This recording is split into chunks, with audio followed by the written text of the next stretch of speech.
Hello, Gaston County. We think we are welcoming episode number 188 of Gaston's Great, a podcast highlighting some of the great things happening in and around Gaston County. I'm your host, Stephen Long, and we're coming to you once again from the downtown international headquarters of GSM Services. This is the week of July 4th, so we are going to repeat what we've done the last few years, and I'm going to read the Declaration of Independence from July 4th, 1776. However, this is a little different. This will be the 250th anniversary of the signing of the Declaration. So, at least for me, it has a little more significance. I also want to thank our listeners for having some patience recently. This is the first new episode, new recording in a good while. We have been re-releasing some of the more popular episodes over the last, 5 or 6 weeks probably. And we do have some new recordings coming, so be patient with us. We've lots of different reasons why we've had to reschedule some, and I've been out of town, and we do have jobs. Occasionally it gets in the way of how to record some of these podcasts. I also have a quote I'm going to talk about when we're finished with the Declaration, and also some book recommendations that relate to the Founding Fathers and the Declaration of Independence. So we're going to get right to it. So from Congress, July 4th, 1776, the unanimous Declaration of the 13 United States of America. When in the course of human events, it becomes necessary for one people to dissolve the political bands which have connected them with another, and to assume among the powers of the earth the separate and equal station to which the laws of nature and of nature's God entitle them, a decent respect to the opinions of mankind requires that they should declare the causes which impel them to the separation.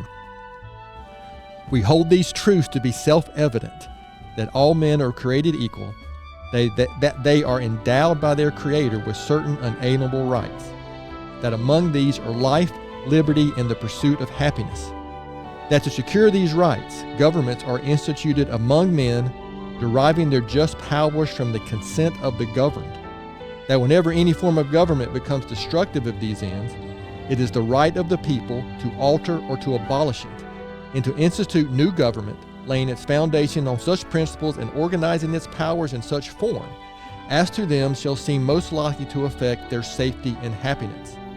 Prudence, indeed, will dictate that governments long established should not be changed for light and transient causes, and accordingly all experience has shown that mankind are more disposed to suffer while evils are sufferable than to right themselves by abolishing the forms to which they are accustomed. But when a long train of abuses and usurpations, pursuing invariably the same object, evinces a design to reduce them under absolute despotism, it is their right, it is their duty, to throw off such government and to provide new guards for their future security.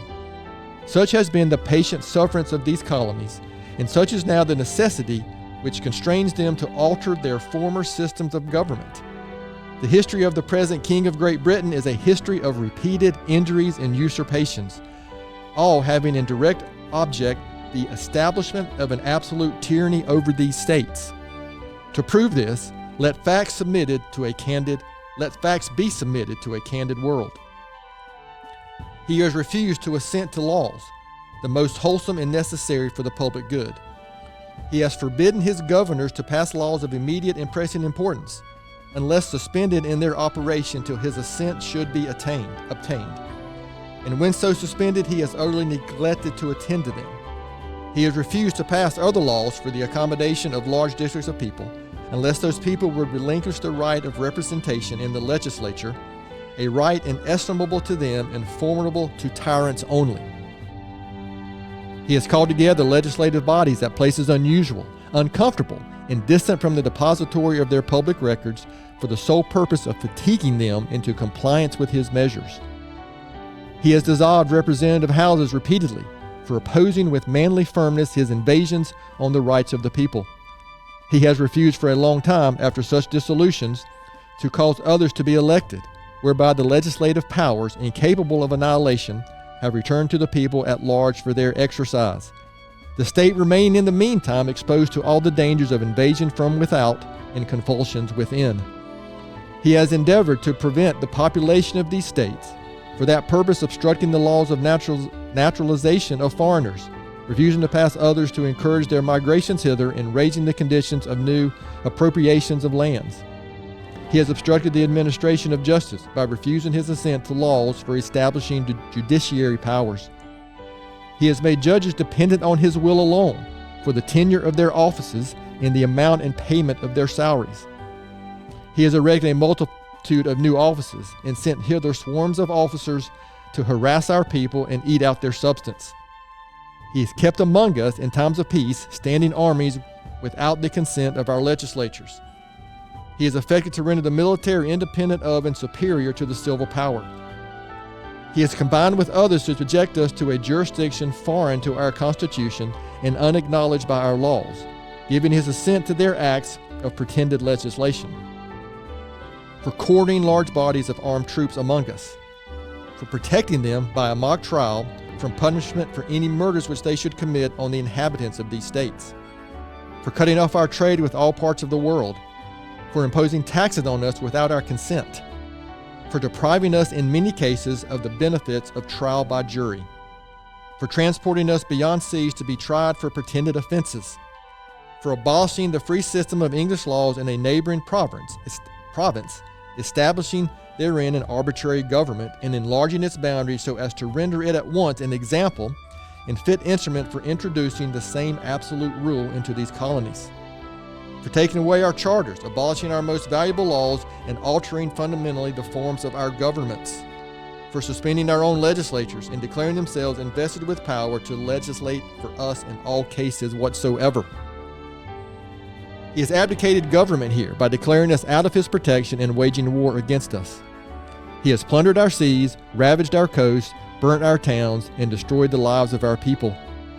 He is at this time transporting large armies of foreign mercenaries to complete the works of death, desolation, and tyranny, already begun with circumstances of cruelty and perfidy scarcely paralleled in the most barbarous ages, and totally unworthy the head of a civilized nation.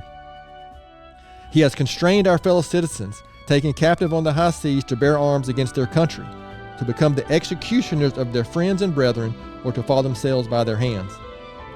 In every stage of these oppressions, we have petitioned for redress in the most humble terms. Our repeated petitions have been answered only by repeated injury. A prince whose character is thus marked by every act which may define a tyrant is unfit to be the ruler of a free people. Nor have we been wanting in attentions to our British brethren. We have warned them from time to time of attempts by their legislatures to extend an unwarrantable jurisdiction over us.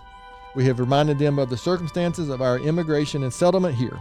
We have appealed to their native justice and magnanimity, and we have conjured them by the ties of our common kindred to disavow these usurpations which would inevitably interrupt our connections and correspondence. They too have been deaf to the voices of justice and of consanguinity. We must, therefore, acquiesce in the necessity which denounces our separation and hold them as we hold the rest of mankind, enemies in war, in peace, friends. We, therefore, the representatives of the United States of America in General Congress, assembled, appealing to the Supreme Judge of the world for the rectitude of our intentions, do, in the name and by authority of the good people of these colonies, solemnly publish and declare that these united colonies are, and of right ought to be free and independent states, that they are absolved from all allegiance to the British Crown, and that all political connection between them and the state of Great Britain is and ought to be totally dissolved, and that as free and independent states they have full power to levy war, conclude peace, contract alliances, establish commerce, and to do all other acts and things which independent states may of right do. And for the support of this declaration, with a firm reliance on the protection of divine providence, we mutually pledge to each other our lives, our fortunes, and our sacred honor. Well, what do y'all think of that? Never heard it. Wow. So you didn't listen to the last 2 years in July of Gaston's Great, huh, Amber? Well, I read it when I was really, really young, and then I don't think I read it completely again until we started doing this around July 4th. So for me, it's just an important document. It's an important moment in history. And for also what it's worth, there were 3 signers from North Carolina. They were William Hooper, Joseph Hughes, and John Penn. So for you North Carolinians out there who are interested, I would encourage you to go look them up, and so you can read about and study how they were our representatives who signed it. So again, I think it's a important document, one of the most important events potentially in history, especially modern history. So I'm going to follow it up with a quote, and I share quotes on social media once a week, and here within our company as well. And this is one week where I do the same one every year, from Thomas Jefferson, who said, "The cost of freedom is eternal vigilance." And I'm going to read what I wrote associated with this.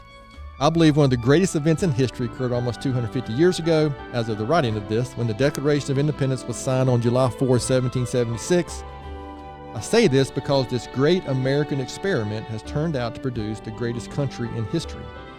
Even with all of the issues our country is currently dealing with and all of its faults, no other country can stand up to the progress and opportunity that the USA avails. I also believe that some of the issues we currently deal with originate from the fact that we have experienced such an extended period of peace and prosperity.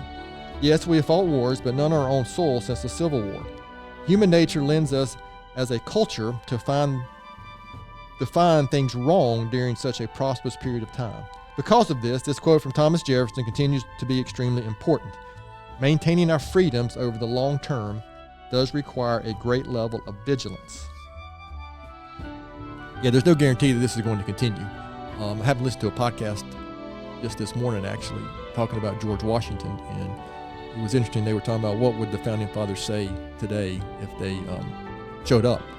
And the consensus with the historians was they would probably be surprised that 250 years later we are still doing the same thing. We're still following the same Constitution. We're still in the middle of this great experiment that is the United States of America, because at the time there really weren't any republics like ours, and that's why you hear it referred to as the great experiment. And we continue with that great experiment. And if you want to delve deeper, I got a few books I've read that I think are terrific. Get a little deeper dive into me. I am by no means a historian. I just enjoy reading about our country's history. But here are a few really good ones. There's two from David McCullough I really like, 1776. He also wrote John Adams. And if you don't want to read it, HBO produced a great miniseries called John Adams that you can go find. Ron Chernow, I'm not sure I'm pronouncing that right, but he wrote a great book called Washington, A Life, about George Washington. And then John Meacham, who I've read multiple books that he's written, he wrote a great one on Thomas Jefferson called The Art of Power. So I hope, if you've never heard the Declaration read or never read it yourself, I would encourage you to go do it, or just listen to this on repeat, like for the next 3 days. Get your entertainment from Gaston's great podcast. But I do think it's an important document. I do think it's an important event. I do think I think we're very fortunate to live here in the country that we live in. So short episode this week, but again, an important one. It's something, again, that I think that I enjoy doing each year. So to our listeners out there, that's all we have today. So thanks for hanging out with us today. And all of us here at Gaston's Great Podcast and GSM Services hopes everyone has a great July 4th holiday and weekend. And may God continue to bless the United States of America.